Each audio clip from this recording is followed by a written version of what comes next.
Bismillahirrahmanirrahim. Assalamu alaikum. My name is Mohammad Asim. I'm working as a AWS Cloud Architect and AWS Cloud Engineer. Today, I'm going to show you the output hour of our deployments.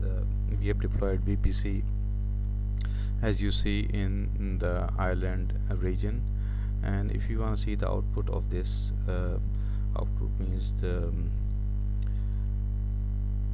IDs of subnets, VPC ID, and all this stuff you can see easily from my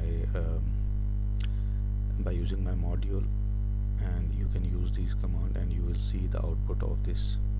And similarly, we're going to see the output of VGW, where you can see the ID of VGW. This is the one, and we wanna also see the output of VPN, where you can see all the IDs regarding the VPN.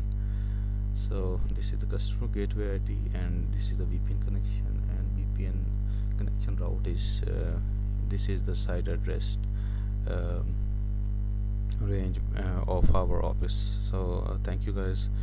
This is want to show you that is how you can use my module.